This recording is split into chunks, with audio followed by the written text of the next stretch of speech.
Assalamualaikum, sahabat Langkah Kisah. Sebelum kita mulai, mari kita bersama-sama mengucapkan sholawat kepada baginda Rasulullah.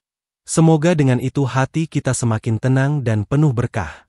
Allahumma sholli ala Muhammad wa ala ali Muhammad.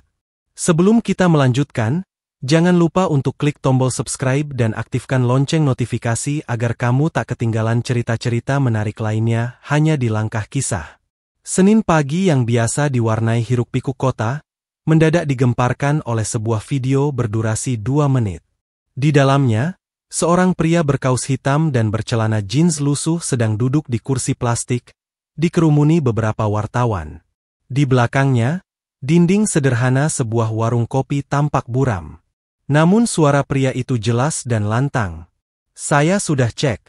Saya punya dokumen aslinya. Ijazah Mulyono itu palsu. Kampus tidak pernah mengeluarkan ijazah itu. Namanya RS. Tak banyak yang mengenalnya sebelumnya. Tapi hanya dalam hitungan jam, video itu tersebar ke seluruh penjuru media sosial. Di TikTok, puluhan ribu komentar membanjiri unggahan potongan video tersebut. Di Instagram, akun-akun gosip mengulasnya dalam story bersambung. YouTube pun tak ketinggalan. Judul-judul dramatis bermunculan, terbongkar. Ijazah palsu pejabat Mulyono. Pengakuan RS, saya punya buktinya. Netizen berbondong-bondong memancing kontroversi. Kalau benar palsu, dia harus masuk penjara. Kenapa bisa sampai lolos jadi pejabat? Tagar ijazah palsu Mulyono dan tangkap Mulyono menduduki trending topik selama 3 hari berturut-turut. Siapa sangka, hanya dari satu potongan video sederhana, reputasi seseorang yang dibangun puluhan tahun bisa runtuh dalam semalam? Namun di balik itu semua, Mulyono sendiri tengah duduk dalam diam. Di rumahnya yang sederhana di pinggiran Sleman, pria itu hanya bisa memandangi layar ponselnya. Wajahnya tegang. Bibirnya terkatup rapat. Matanya menatap satu titik. Di atas meja, tergeletak selembar kertas tua yang dilaminasi. Ijazahnya. Pagi itu, suasana di rumah Mulyono sangat berbeda. Biasanya ia memulai hari dengan membaca koran dan menyiram tanaman, tapi hari ini, sejak subuh, ia hanya duduk diam di ruang tamu, menatap kosong layar televisi yang terus memutar ulang video viral itu. "Saya punya dokumen aslinya." Kalimat itu seperti gema yang tak berhenti mengganggu pikirannya. Istrinya, Bu Rini, mencoba menenangkan, tapi Mulyono hanya menggeleng pelan. "Orang-orang percaya apa yang mereka lihat, bukan apa yang benar," ucapnya lirih. Ia kemudian mengangkat ponsel dan menekan satu nama yang sudah lama tak ia hubungi. Profesor Suryatna, dosen senior yang dulu menjadi pembimbing skripsinya di Fakultas Hukum. "Assalamualaikum, Profesor, maaf mengganggu pagi-pagi. Saya ingin minta bantuan." Suara Mulyono terdengar berat. "Waalaikumsalam, Mul. Saya sudah lihat beritanya. Tenang. Jangan panik. Aku masih simpan data angkatanmu. Semua lengkap. Tapi ini urusannya bukan lagi kampus. Ini bisa jadi ranah pidana," jawab suara tua itu dengan tenang. Mulyono mengangguk, meski lawan bicaranya tak melihat. "Kalau Allah masih izinkan, saya ingin membersihkan nama baik saya, Profesor," ucapnya sambil memandang ijazah yang kini terasa seperti selembar kertas tak berarti. Sementara itu, di sisi lain kota, RS tengah menjadi bintang baru di dunia maya. Ia menerima undangan wawancara dari beberapa kanal YouTube. Dengan percaya diri, ia duduk di depan kamera dan menyampaikan ulang pernyataan yang sudah terlanjur membakar opini publik. "Saya punya salinan berkas dari kampus. Nama Mulyono tidak ada di data wisuda. Saya bicara berdasarkan bukti, bukan asumsi," ucapnya mantap, lalu menambahkan. "Kalau memang asli, kenapa dia diam? Tunjukkan ke publik kalau berani." Komentar pun membanjiri tayangan itu. "Berani banget RS, salut." Mulyono makin mencurigakan, ngumpet aja kerjaannya. Bareskrim harus segera turun tangan. Tekanan publik terus menguat. Tagar audit ijazah Mulyono mulai digaungkan aktivis mahasiswa. Bahkan beberapa tokoh publik ikut menyuarakan pentingnya transparansi pejabat masa lalu. Dan benar saja, 3 hari setelah video viral pertama, Bareskrim Polri mengumumkan akan melakukan penyelidikan resmi terhadap dugaan ijazah palsu atas nama Mulyono. Media mulai mengarahkan sorotan ke arah institusi. Kepala Divisi Humas Polri menyampaikan dalam konferensi pers, "Kami akan menelusuri kebenaran informasi tersebut. Bila perlu, kami akan lakukan uji forensik terhadap dokumen terkait. Tidak ada yang kebal hukum." Kabar itu sampai ke rumah Mulyono lewat notifikasi berita di ponselnya. Ia menatap layar lama, lalu menghela napas panjang. "Baiklah, kalau memang harus lewat jalur hukum, saya siap," gumamnya lirih. Ia berjalan ke lemari tua di sudut kamar. Dengan tangan gemetar, ia mengangkat sebuah map coklat yang selama ini hanya jadi arsip tak pernah dibuka. Di dalamnya, bukan hanya ijazah asli, tapi juga foto-foto wisuda, surat keterangan lulus, dan catatan akademik. Semua masih utuh.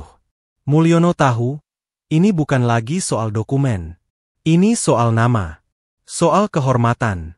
Dan ia tidak akan menyerah hanya karena satu video viral. Langit Jakarta mendung ketika 2 penyidik dari Bareskrim Polri tiba di Fakultas Hukum tempat Mulyono dulu menimba ilmu. Mereka disambut oleh Profesor Suryatna yang sudah menyiapkan berkas-berkas lama dari arsip kampus. "Silakan dicek, ini adalah daftar lulusan tahun 1996. Mulyono, nomor induk mahasiswa 96011123. Skripsinya tentang konflik agraria di kawasan transmigrasi," ucap Profesor Suryatna sambil menyerahkan satu bundel dokumen. Salah satu penyidik mengangguk. "Kami juga akan membawa salinan ijazah asli yang dimiliki Mulyono untuk diperiksa lebih lanjut di Laboratorium Forensik Mabes."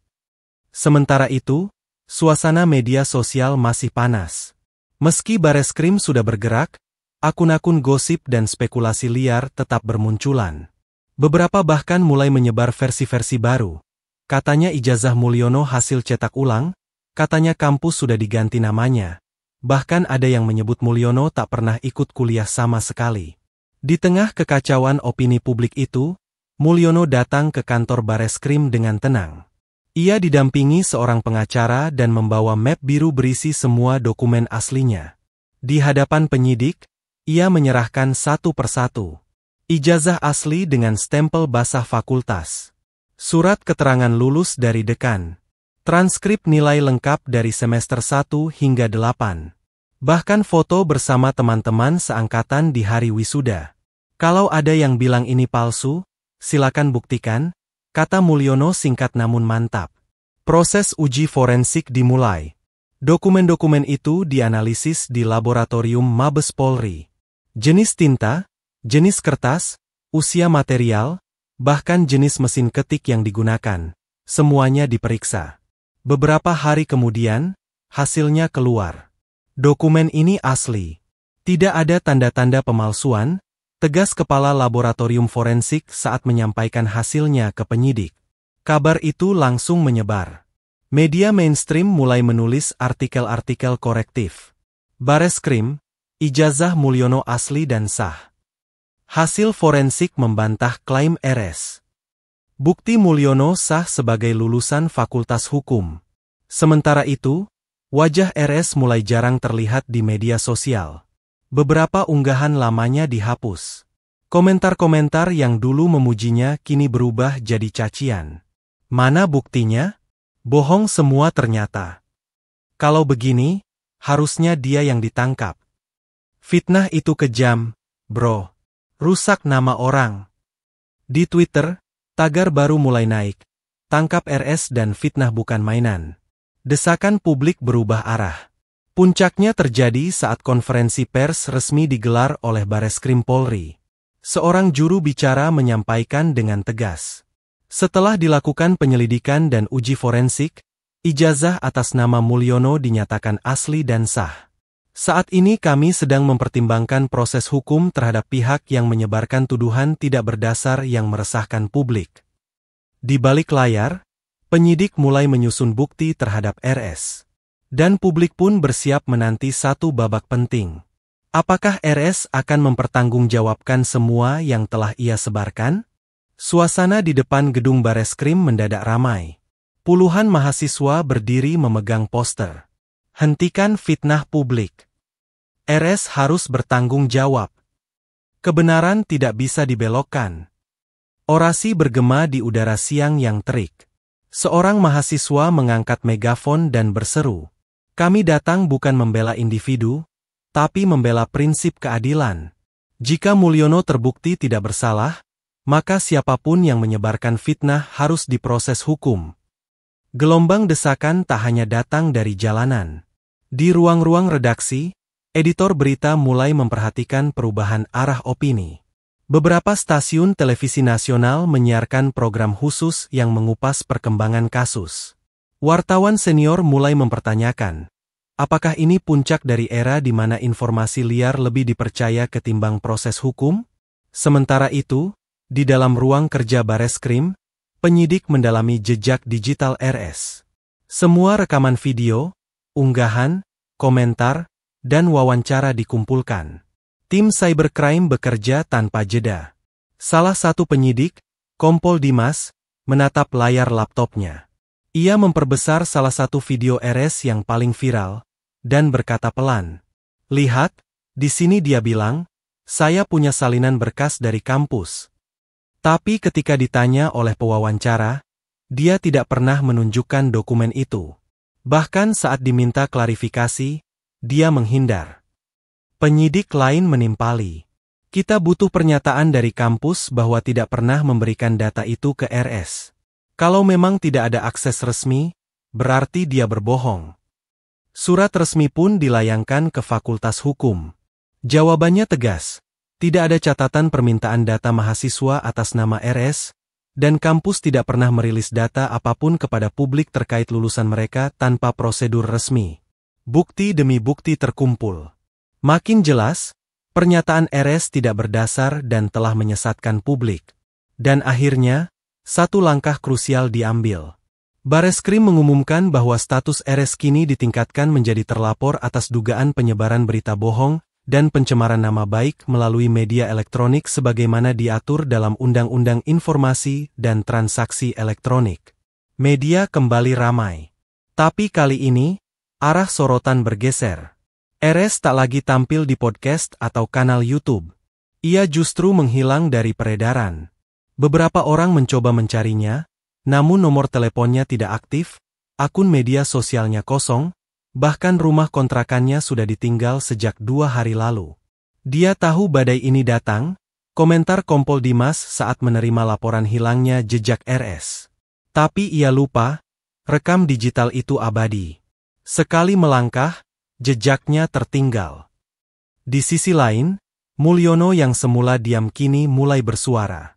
Dalam wawancara eksklusif di salah satu stasiun televisi, ia berkata tegas, "Saya tidak ingin membalas.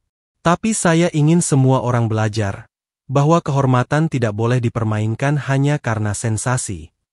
Kalimat itu menjadi kutipan utama di banyak media malam itu. Dan publik pun semakin bulat, RS harus diadili. Tinggal menunggu waktu, sampai ia ditemukan. Suatu malam, di sebuah warung kopi kecil di pinggiran kota Sleman, seorang pria dengan hoodie hitam duduk di pojok ruangan, menatap layar ponsel tanpa ekspresi. Dialah RS. Sejak hasil uji forensik keluar, ia memilih bersembunyi dari hiruk-pikuk dunia maya yang dulu mengagung-agungkannya. Ia membuka akun media sosial palsu untuk memantau perkembangan. Semua berbalik. Nama Mulyono dibela, sementara dirinya dicaci. Bahkan beberapa mantan pendukungnya ikut menghujat. Ini pelajaran buat kita. Jangan percaya omongan orang cuma karena berani ngomong di kamera, tulis seorang netizen. RS mematikan layar ponsel dan menunduk. Di kepalanya, suara-suara lama berputar. Upload aja videonya. Ini bisa viral. Kalau lo bisa buktikan itu palsu, lo jadi pahlawan. Enggak usah takut, netizen pasti dukung. Tapi kenyataan berkata lain. Keberanian yang dulu ia banggakan kini berubah menjadi jerat. Penyidik Bareskrim telah menelusuri IP address dan mengantongi lokasi terakhir unggahan video itu. RS tinggal menunggu waktu, ia sudah diburu. Sementara itu, Bareskrim bekerja senyap tapi pasti. Kompol Dimas memimpin rapat terbatas. Kita temukan aktivitas login dari akun email yang dipakai RS untuk mengirimkan video ke beberapa media. Lokasinya di sekitar Jalan Magelang, Jogja. Kami sudah kerahkan tim dari Polda DIY untuk melakukan pelacakan, jelasnya. Salah satu anggota tim mengangkat tangan. Pak, ada informasi tambahan. RS ternyata sempat menghubungi seorang editor video freelance dari Jogja. Kita sudah lacak jejak komunikasinya. Semua mengarah ke satu tempat. Operasi pencarian dimulai. Satu tim bergerak malam itu juga, tanpa sirine, tanpa suara. Mereka menyisir kawasan kos-kosan murah dan penginapan harian. Di salah satu kamar kecil yang jendelanya ditutup kain lusuh, mereka mengetuk perlahan. Assalamualaikum. Permisi, kami dari kepolisian. Tak ada jawaban. Hanya suara langkah mundur yang terdengar dari balik pintu. 1 detik kemudian, pintu didobrak. RS berdiri dengan wajah pucat, tangan gemetar, punggung menempel ke dinding. Saudara RS, Anda kami amankan terkait dugaan penyebaran berita bohong dan pencemaran nama baik melalui media elektronik.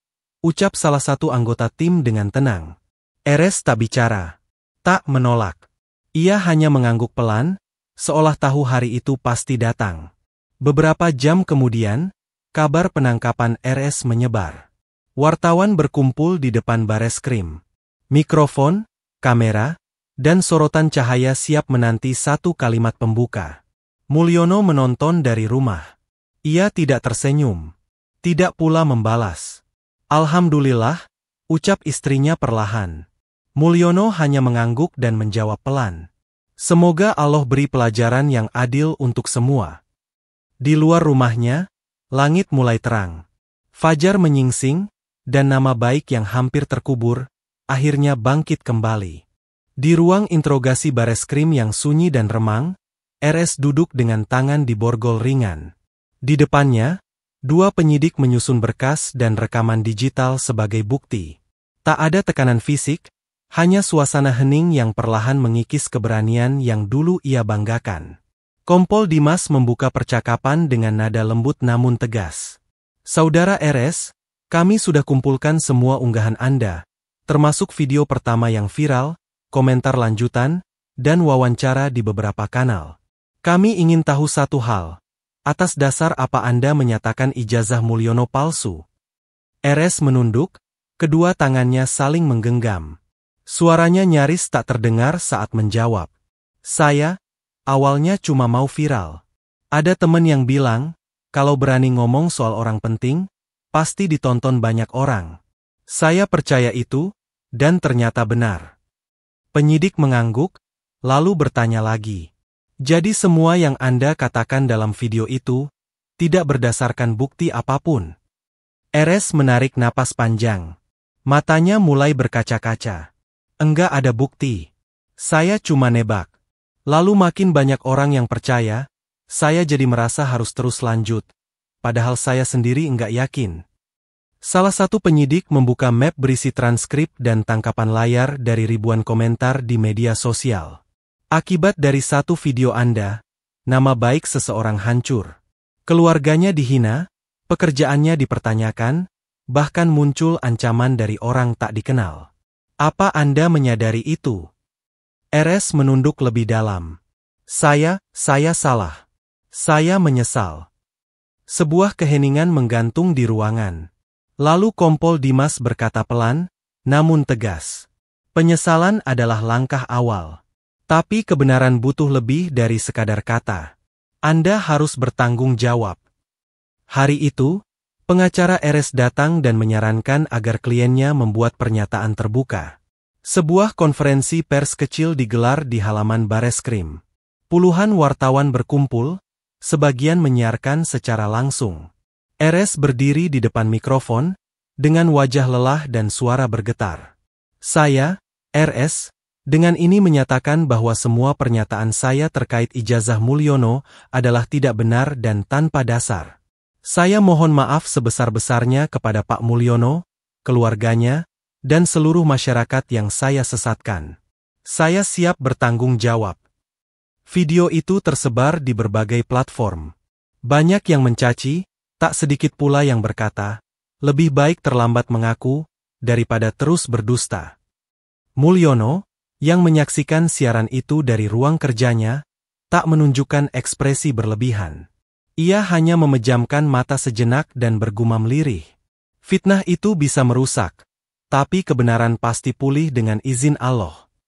Dan malam itu, untuk pertama kalinya sejak video fitnah itu muncul, Mulyono bisa tidur dengan tenang. Sementara RS bersiap menjalani proses hukum yang telah ia buka dengan tangannya sendiri. Langit Jakarta pagi itu sedikit mendung, seolah menyimpan pelajaran yang belum selesai.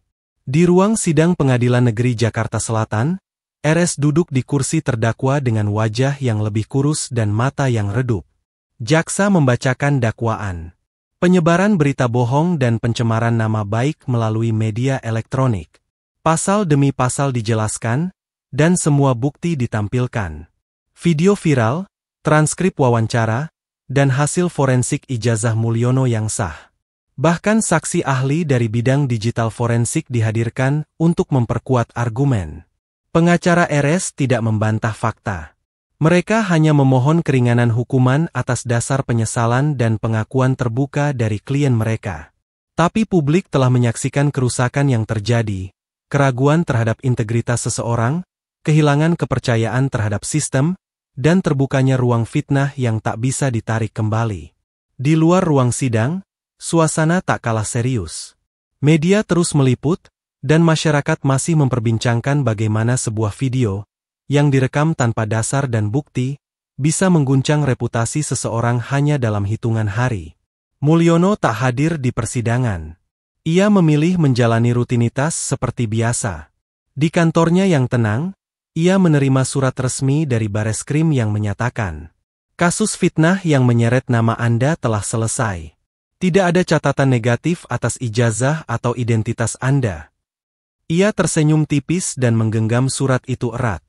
Lalu menyimpannya di dalam laci, bukan untuk dibanggakan, tapi untuk dikenang.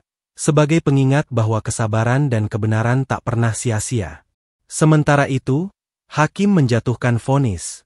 RS dinyatakan bersalah dan divonis 2 tahun penjara dengan masa percobaan 3 tahun serta denda administratif. Putusan itu disambut berbagai reaksi. Ada yang menyebut hukuman terlalu ringan, ada yang merasa cukup sebagai efek jera. Tapi satu hal yang pasti, nama RS tidak lagi menjadi simbol kebenaran, melainkan peringatan akan bahaya dari informasi tanpa verifikasi. Setelah sidang, wartawan mencoba mendekati RS. Salah satu dari mereka bertanya, apakah Anda akan kembali ke media sosial setelah ini? RS hanya tersenyum pahit. Saya lebih memilih diam sekarang.